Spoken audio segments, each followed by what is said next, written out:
Hello guys, welcome to Australian PT. This side is Meet Brad. Today I am going to talk about reading module, specially reorder. Reorder की आज की अपनी बहुत ही विशेष class रहने वाली है। इस क्लास के अंदर मैं आपको बेस्ट वे बताने वाला हूं 2 मिनट के अंदर रीऑर्डर को सॉल्व करने का, कि 2 मिनट के अंदर रीऑर्डर को कैसे सॉल्व कर सकते हैं।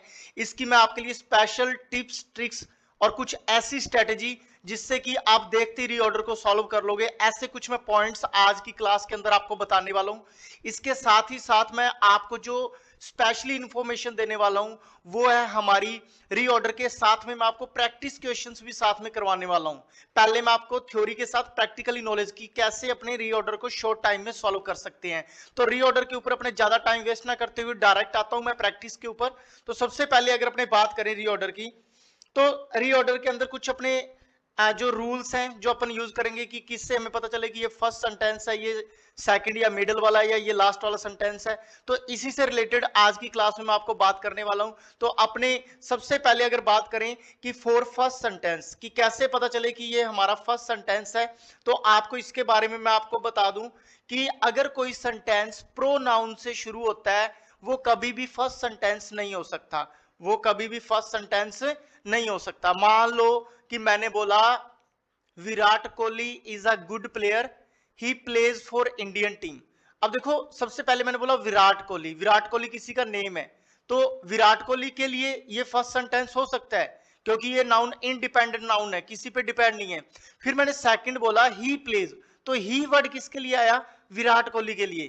तो ही वाला यानी कि जो प्रोनाउन वाला सेंटेंस है वो कभी भी फर्स्ट सेंटेंस नहीं हो सकता। ये आप जस्ट माइंड में रखना, प्रोनाउन वाला कभी भी फर्स्ट सेंटेंस नहीं हो सकता। आगे अगर अपने बात करें definition will be first sentence. हम जो डेफिनेशन देते हैं, जैसे मैंने बोला naming words are called noun, जहां पे आपको डेफिनेशन दी जाती है। तो इसके बारे में आपको बता दूं कि अपने जब स्कूल टाइम में कोई भी लेख वगैरह लिखते थे, शुरू में प्रस्तावना है ना, या अपने लिखते थे परिभाषा, फिर उसके प्रकार, फिर उनके प्रकार को एक्सप्लेन करते थे। मतलब सबसे पहला क्या आता था? परिभाषा। परिभाषा बोले तो डेफिनेशन। तो डेफिनेशन वाला फर्स्ट सेंटेंस हो सकता है। आर्टिकल ए नॉट द, इसका मतलब ये है कि ए और एन आर्टिकल जो होते हैं ये आते हैं अननोन के लिए। ये किसके लिए आते हैं? अननोन के लिए। जैसे मैंने बोल दिया once there was a fox, एक बार एक लोमड़ी थी। The fox was very hungry, वो लोमड़ी बहुत भूखी थी। तो दूसरे टाइम मैंने क्या बोला? The fox. द फॉक्स किसके लिए आया? A fox. आपको बोला कि एक बार एक लोमड़ी थी, फिर मैंने बोला द फॉक्स, मतलब वो लोमड़ी। कौन सी? A fox. मतलब ए और एन आर्टिकल से अगर कोई सेंटेंस शुरू होता है विद नाउन तो वो हमारा फर्स्ट सेंटेंस हो सकता है, लेकिन द आर्टिकल से जो शुरू होता है वो हमारा फर्स्ट सेंटेंस नहीं हो सकता। तो ये तो मैंने आपको बताया फर्स्ट सेंटेंस के बारे, कुछ मैंने पॉइंट्स दिए हैं, जस्ट माइंड में रखना कि अगर कोई सेंटेंस प्रोनाउन से शुरू हो, कोई डेफिनेशन वाला फर्स्ट हो सकता है, आर्टिकल ए वाला हो सकता है, एन वाला हो सकता है, लेकिन दा वाला नहीं हो सकता। और जो प्रोनाउन से शुरू होते हैं वो कभी भी फर्स्ट सेंटेंस नहीं होता। अब मैं आपको बताता हूं फॉर सेकंड या मिडिल सेंटेंस कि कैसे हमें पता चले कि ये हमारा सेकंड सेंटेंस या मिडिल में सेंटेंस ये आ सकता है। तो आपको मैं बता दूं फॉर योर इंफॉर्मेशन कि ending first becomes the beginning next. अगर मैं इसमें बात करूं कि फर्स्ट सेंटेंस की एंडिंग, जैसे मैंने बोला New Delhi is the capital of India, India is located in Asia, it is the big continent in our world. ठीक है, तो आप इस बात को जस्ट नोटिस करें। मैंने बोला New Delhi is the capital of India, अब मैंने इंडिया पे एंडिंग हुई, फिर मैंने नेक्स्ट सेंटेंस बोला India is located in Asia. ठीक है, तो इंडिया जहां पे एंडिंग थी उसको मैंने क्या बना दिया? बिगनिंग। बट इतना आसान नहीं आने वाला। वहां पे आपको क्या होगा कि जहां पे मैंने एंडिंग इंडिया से की है, नेक्स्ट सेंटेंस की जो स्टार्टिंग है वो उसके प्रोनाउन से शुरू हो जाएगी, यानी कि इंडिया को वो बोल देगा it, it is located in Asia. तो इट किसके लिए आया?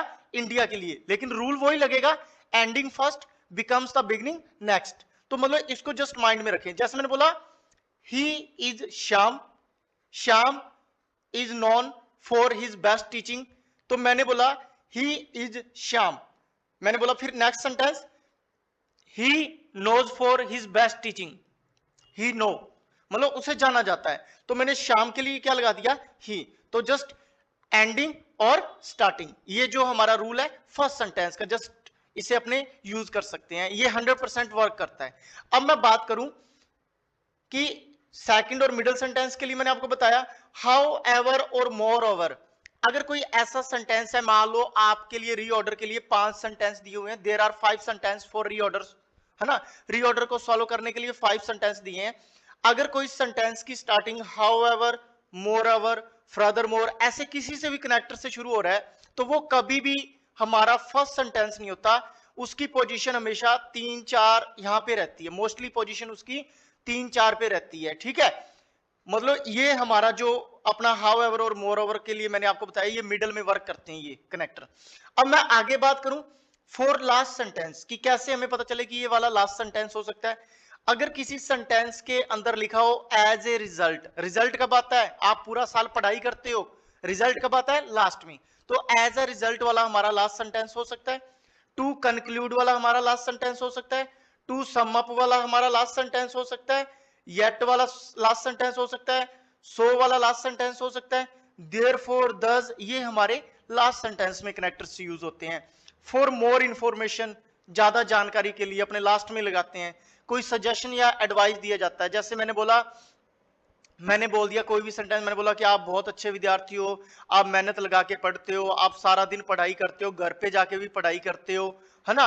फिर मैंने आपको एडवाइस दी कि अगर आप पढ़ाई थोड़ा सा और ज्यादा कर दो ना, तो आपका स्कोर जहां पे 60 आना है, वहां पे आप 9 मतलब 90 में से 80 मतलब तक स्कोर लेके जा सकते हो। ये मैंने सजेशन कब दिया, लास्ट में। एडवाइस और सजेशन वाला सेंटेंस हमारा लास्ट में आता है मोस्टली। उसके अलावा मैंने आपको बताया try to think in pair, pair में सोचने की कोशिश करें। अगर फर्स्ट सेंटेंस मिल गया, लास्ट मिल गया, तो पेयर में कि इसके साथ जो कनेक्ट है कौन कौन से सेंटेंस हो रही है, तो इसके ऊपर अपन प्रॉपर वर्क करेंगे। प्रोनाउन नॉलेज इज मैंडेटरी, ये बात मैंने क्यों बोल लिया कि प्रोनाउन नॉलेज इज मैंडेटरी, क्योंकि अगर आपको प्रोनाउन का नॉलेज होगा तभी हमारी जो सेंटेंस के जो पेयर है वो सही बन पाएंगे। प्रोनाउन का मतलब जैसे मैंने बोल दिया श्याम, श्याम के लिए आ गया ही, विराट के लिए ही, निशा के लिए शी, है ना, पीपल के लिए दे, कंप्यूटर के लिए इट। मतलब प्रोनाउन का नॉलेज होना हमारे लिए जरूरी है, और प्रोनाउन वाले कभी भी हमारे फर्स्ट सेंटेंस नहीं होते। अब देखो मैंने लिखा है कंक्लूजन और बेनिफिट ऑफ स्टडी, किसी भी चीज का कंक्लूजन, निष्कर्ष कब निकलता है, लास्ट में, है ना। रिसर्च इन फ्यूचर, अगर किसी सेंटेंस के अंदर विल शैल लगा है, किसी सेंटेंस के अंदर क्या लगा है, विल शैल लगा है, विल शैल मतलब फ्यूचर के लिए आता है, विल शैल वाला कभी भी हमारा फर्स्ट सेंटेंस नहीं हो सकता, विल शैल वाला कभी भी फर्स्ट सेंटेंस नहीं हो सकता। ये मोस्टली लास्ट में जाते हैं, क्योंकि फ्यूचर के लिए अपने कहते हैं ना ऐसा हो जाएगा, ये जो निष्कर्ष होते हैं कहां पे निकलते हैं, लास्ट में निकलते हैं। तो ये जो मैंने आपको एक बिल्कुल ही शॉर्ट सा कंसेप्ट दिया रीऑर्डर को समझने का कि कैसे अपने फर्स्ट सेंटेंस का पता लगा सकते हैं, कैसे मिडल, सेकंड या कैसे लास्ट सेंटेंस का, तो इनसे काफी हद तक हमारे रीऑर्डर सॉल्व हो सकते हैं। अब मैं आगे डायरेक्ट मैं प्रैक्टिस के ऊपर आता हूं, तो आप भी इस चीज को एग्री करोगे कि सर ये बात बिल्कुल सही है। अपने टाइम सिर्फ 2 मिनट लगाना है रीऑर्डर के अंदर। रीऑर्डर एक ऐसा टॉपिक है, चाहो तो आप 2 मिनट में भी कर सकते हो, चाहो तो उस रीऑर्डर पे 10 मिनट भी लगा सकते हो। 10 मिनट लगाना हमारी मूर्खता है, हम सिर्फ इसे 2 मिनट में करेंगे ताकि हमारे लिए आगे जो रीडिंग के क्वेश्चंस हैं उनको इजीली सॉल्व कर सके। 2 या मैक्सिमम 2.5 मिनट से ज्यादा टाइम आप रीऑर्डर के ऊपर मत स्पेंड करें। अब मैं आपको बाय प्रैक्टिकली बताता हूं आपको, जैसे कि अपने क्वेश्चन सॉल्व करेंगे। सबसे पहला फर्स्ट क्वेश्चन आ गया, अपने रीडू करते हैं। अब देखो भाई मोर ओवर वाला हमारा पहला क्वेश्चन, मतलब जो पहला आंसर हो सकता है मोर ओवर, मैंने अभी आपको बताया भी मोर ओवर वाली हमारी फर्स्ट लाइन नहीं हो सकती। कॉन्सिक्वेंटली मतलब परिणाम स्वरूप, ये भी फर्स्ट लाइन नहीं हो सकती। In response effort to reduce food waste, independent line कौन सी इसमें, फूड वेस्ट, मतलब ये किससे शुरू हो रहा है, नाउन से शुरू हो रहा है। तो अपने क्या किया, अपने जो इस रीऑर्डर के अंदर अपने, थोड़ा मैं यहाँ पे लिख लेता हूँ क्लैरिफिकेशन के लिए, सॉरी, अपना जो रीऑर्डर ये कौन सा है, फूड वेस्ट के ऊपर ही है, बिल्कुल सही है। फूड वेस्ट का अपने पहला आंसर क्या लगाया, फर्स्ट आंसर अपने लगाया है 4 नंबर, फर्स्ट हमारा क्या है 4। अब अपने फर्स्ट लगा लिया 4 क्योंकि ये इंडिपेंडेंट है, फूड वेस्ट इज ग्रोइंग। और मेरे को इतना भी पता चल गया कि कॉन्सिक्वेंटली मतलब परिणाम लास्ट में आएगा, मतलब पहला और लास्ट सेंटेंस मेरे को मिल गया क्योंकि मैंने अभी जस्ट थ्योरी को पढ़ा है। अब ये मोर ओवर और इन रिस्पॉन्स वाले ये 2 सेंटेंस हैं, इनके ऊपर अगर अपने वर्क करें कि इनमें से क्या पता करें अपने भी कौन सा हमारा सेकंड पोजीशन पे आएगा। तो मैंने क्या किया, सपोज दैट, सॉरी, अपने इसको क्या करेंगे, सेकंड नंबर पे अपने जो सेंटेंस लगाएंगे इन रिस्पॉन्स, पहले फर्स्ट को पढ़ते हैं जो अपने 4 नंबर वाला लगाया है। Food waste is a growing global issue, and it has significant environment and economic impact. Consequently वाला लास्ट है, मैंने आपको बता दिया, मत्था ही नहीं मारना। अब दो सेंटेंस पढ़ते हैं। In response effort to reduce food waste are increasing involving better supply chain management and consumer education. Moreover much of food produce world life is never consumed, है ना। तो अब अपने क्या करेंगे, इसके अंदर जो सेकंड में अपने जो सेंटेंस लगाएंगे कि सेकंड को सेकंड लगाएंगे, अपने सेकंड को ही सेकंड लगाएंगे। मोर ओवर वाला, मोर ओवर वाला सेंटेंस हमारा कहां पे आ जाएगा, सेकंड, या मैंने जैसा कि आपको बताया सेकंड फॉर और मिडल सेंटेंस के लिए। अब जो नेक्स्ट सेंटेंस आपको पता ही है कौन सा आएगा हमारा, इन रिस्पॉन्स वाला नेक्स्ट आएगा, और लास्ट वाला आपको बिल्कुल आपको पता है, इन रिस्पॉन्स यानी कि first. In response effort to reduce food waste are increasing involving better supply chain management and consumer education. Consequently मतलब परिणाम वाला हमारा क्या हो जाएगा, लास्ट हो जाएगा। यानी कि अपना जो इसमें पेयर बन रहा है वो बन रहा है 4, पहला नंबर सेंटेंस 4 आया, फिर अपने कॉन्सिक्वेंटली वाला बिल्कुल लास्ट पे चला गया। More over much of food produce, मतलब मैंने उस चेन को आगे ले लिया, फूड से स्टार्टिंग और एंडिंग वाला सिस्टम मैंने यूज कर लिया। More over much of food produce world wide is never consumed, और इन रिस्पॉन्स, है ना। तो इस प्रकार से अपना जो पेयर बना है 4 2 1 3, अपन इसको चेक करेंगे 4 2 1 3, ये अपना आंसर है 4 2 1 3। ये आंसर आप चेक कर सकते हो, अपना आंसर बिल्कुल राइट है 4 2 1 3। अब मैं नेक्स्ट क्वेश्चन आपको प्रैक्टिस के लिए आपकी टर्न के ऊपर अपने इसको यूज करते हैं। जस्ट अभी मैं आपके लिए नेक्स्ट जो क्वेश्चन है स्क्रीन पे शो कर रहा हूं, ये अपना नेक्स्ट क्वेश्चन है, इसको रीडू करते हैं, 2 मिनट के अंदर करना है। आपको थोड़ा थोड़ा मैं इंडिकेट दे दूंगा। एज ए रिजल्ट लास्ट में गया, ठीक है। अब आपको पता है ओवर टाइम और इनिशियली ये फर्स्ट सेंटेंस नहीं हो सकते, क्योंकि ये किसी ना किसी पे डिपेंड हो रहे हैं। इनिशियली के बाद में इट आ रहा है, मतलब प्रोनाउन वाला, ये तो पक्का ही फर्स्ट नहीं हो सकता। फिर अपने जो फर्स्ट है over time street food has, ये भी नहीं हो सकता। तो आप अपना गैस कर लो कि फर्स्ट सेंटेंस कौन सा है। मेरी तरफ से तो street food has become a global phenomenon reflecting the diversity of cultures and cuisines. मेरा जो फर्स्ट सेंटेंस रहेगा वो रहेगा 4 नंबर पॉइंट वाला मेरा सेंटेंस क्या रहेगा, फर्स्ट रहेगा। स्ट्रीट फूड वाले में बात कर रहे हैं अपने, स्ट्रीट फूड, इसके अंदर मेरा जो फर्स्ट है 4, ठीक है। और मैंने एक काम और किया, मैंने लास्ट वाला भी डिसाइड करके पहले ही लगा दिया। मेरे को पता है कि लास्ट में कौन सा जाएगा, as a result. As a result वाला कहां पे जाएगा, लास्ट में जाएगा। एज ए रिजल्ट वाला मैंने क्या किया, लास्ट में ऑलरेडी लगा दिया, कि मतलब अब मेरे को बीच में 2 सेंटेंस चाहिए जो जो मैंने सेट करने हैं। Street food has become a global phenomenon reflecting the diversity of culture and cuisines, मतलब फर्स्ट हो गया। एज ए रिजल्ट लास्ट हो गया। Over time street food has gain popularity among all social classes. Initially it was a way of low income individuals to efforts individual initially starting कहां से कर रहा है, इट वॉज, इट किसके लिए आया, स्ट्रीट फूड के लिए। तो यहां पे अपन क्या किया, सेकंड जो सेंटेंस मैंने यहां पे लिया है वो 3 नंबर लिया है। आप भी अपना चेक कर लेना, सेकंड पे अपना क्या है, 3 नंबर पॉइंट आया है। Initially it was a way for low income individuals to afford meals, यानी कि मैंने जैसा कि आपको बताया था कि ending of the first becomes the beginning of next. जैसे फर्स्ट अपना था स्ट्रीट फूड, तो स्ट्रीट फूड के लिए मैंने वो वर्ड क्या आ गया, प्रोनाउन में वो इट में चेंज हो गया, तो इट किसके लिए आया, स्ट्रीट फूड के लिए।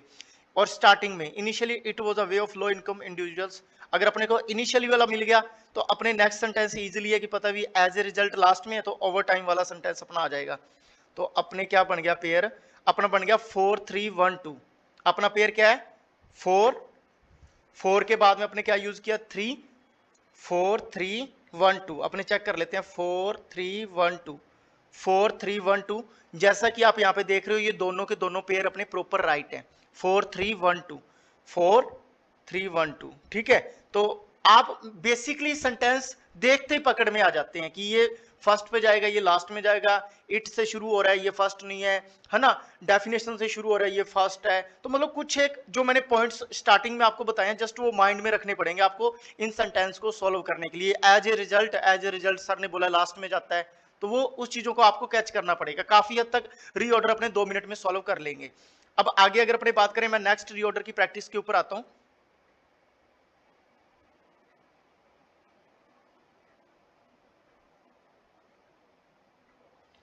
अब ये नेक्स्ट रीऑर्डर है अपने पास, नेक्स्ट रीऑर्डर को अपने सॉल्व करेंगे।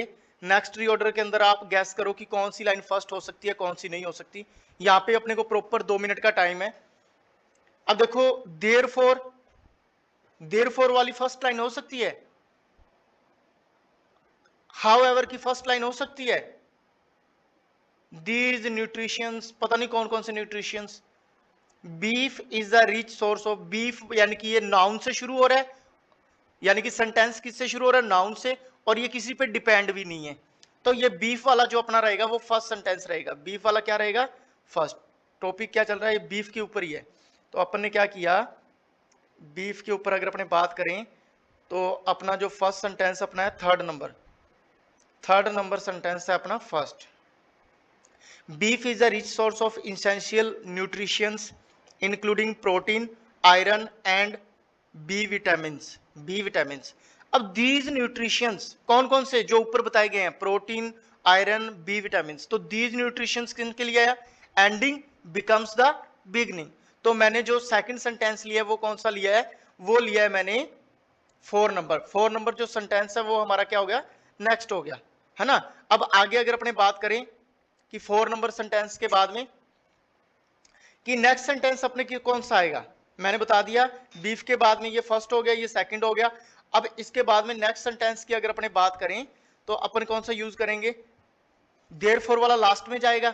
देयरफॉर लास्ट में, तो इससे पहले हाउएवर वाला सेंटेंस, यानी कि अपना 1 नंबर जो सेंटेंस है वो चला गया 3 नंबर पोजीशन पे। और एज ए रिजल्ट इसके अंदर क्या है, एज ए रिजल्ट नहीं है, इसमें देयरफॉर दे रखा है, तो देयरफॉर वाला जो सेंटेंस है वो अपना आ जाएगा 2 नंबर पॉइंट पे। तो इस प्रकार से इस सेंटेंस का अपना पेयर बना है 3 4 1 2।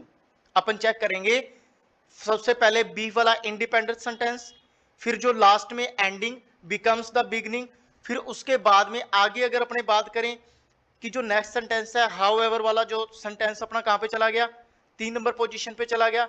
फिर आगे नेक्स्ट सेंटेंस कौन सा चला गया, वो चला गया हमारा देयरफॉर वाला।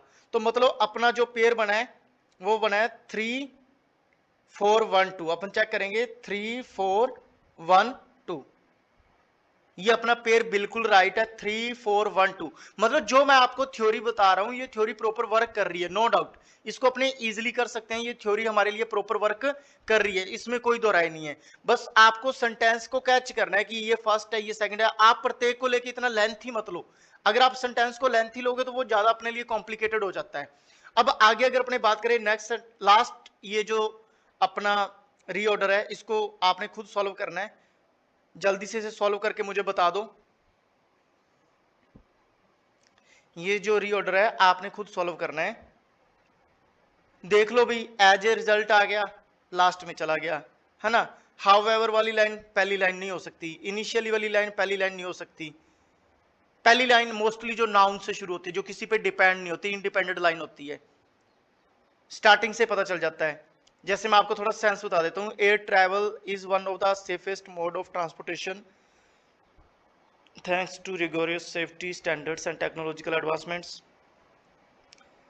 फिर however continue improvement as a result flying is now statistically safer than driving. Initially air travel faced skepticism due to high profile accidents. अब उसने इंप्रूवमेंट की है और एज ए रिजल्ट। अपने सेंटेंस लगाओ जल्दी से सेफेस्ट ट्रांसपोर्टेशन के। नेक्स्ट मैं आपको यहाँ पे क्लैरिफिकेशन दे देता हूँ, लास्ट का आंसर मैं यहाँ पे नोट कर रहा हूँ, लास्ट के आंसर अपन नोट करेंगे, जल्दी से इसको कर लो। इसका पेयर आपने बना लिया होगा ऑलमोस्ट। ये जो अपना रीऑर्डर को लेकर बात करें तो आपने फर्स्ट कौन सा लगाया है, एयर ट्रैवल, यानी कि इंडिपेंडेंट सेंटेंस है, इसको आपने फर्स्ट लगाया, यानी कि अपना जो फर्स्ट हो गया 4। नेक्स्ट सेंटेंस आप मेरे को बताओ भी आपने कौन सा यूज किया है। Initially air travel face scepticism due to high profile accident, however improvement. मेरा जो इसके अंदर है इनिशियली, यानी कि 4 के बाद में 3 4 3, एज ए रिजल्ट लास्ट पे चला गया 4 3 1 2 1 2, हाउएवर, और ये लास्ट 4 3 1 2। अपन चेक करेंगे, फिर मैं इसको एक्सप्लेनेशन दूंगा आपको, खुद के आंसर भी चेक करना पेयर सही जा रहा है गलत जा रहा है। 4 3 1 2 4 3 1 2, लास्ट अपना पेयर भी क्या है 4 3 1 2। अब इसके अंदर अगर अपने बात करें, एयर ट्रैवल वाली जो लाइन थी वो इंडिपेंडेंट लाइन थी, किसी पे डिपेंड नहीं थी, वो नाउन से शुरू हो रही थी। फिर अपने इनिशियली उसने क्लू दे दिया इनिशियली, तो इनिशियली से मतलब पता चल गया कि सेकंड जो लाइन है इसके साथ यही रहेगी। एयर ट्रैवल फेस्ड की शुरुआत में उसने ये समस्याओं को फेस किया, हाउएवर हालांकि बाद में उसमें इंप्रूवमेंट आ गई, है ना, और उसका रिजल्ट क्या मिला कि अब वो थोड़ा सा ड्राइविंग की बजाय ज्यादा सेफ होगी। तो मतलब इस प्रकार से ये अपना जो पेयर बना है 4 3 1 2। और ये जो मैंने रीऑर्डर के लिए आपके लिए स्पेशली 4 क्वेश्चंस जो प्रैक्टिस के लिए लेके आया हूं, और उससे पहले मैंने आपको जो ये जो थ्योरी एक्सप्लेनेशन दी है ये प्रॉपर वर्क करती है अगर आप सही तरीके से इसको यूज करें। क्योंकि इसके ऊपर मैं आपको एक ही सजेशन दूंगा कि आप ज्यादा टाइम कभी भी रीऑर्डर पे स्पेंड मत करें। 2 या मैक्सिमम 2.5 मिनट के अंदर अपना रीऑर्डर हो जाता है, बस उसको करने का वे आप अपना चेंज करो। किसी भी रीऑर्डर के ऊपर आप 5 या 10 मिनट लगा रहे हो तो ये आपके लिए गलत है, क्योंकि मैक्सिमम जो रीऑर्डर है वो आपका 3 या 4 मार्क्स का हो सकता है, उससे ज्यादा नहीं होता। और वो काफी हद तक रीऑर्डर हमारा जिस स्टूडेंट का एक भी सही नहीं होता था, काफी हद तक इससे रीऑर्डर आपके सोलो होने लग जाएंगे। अगर आपके लिए ये जो मेरी क्लास है, रीऑर्डर की क्लास है, ये अगर आपके लिए बेनिफिशियल रहती है, आपको उससे कुछ इंप्रूवमेंट मिलती है, तो don't forget to drop your comment and don't forget to hit the subscribe button as well as press the bell icon. Thanks for watching this video. Have a great day.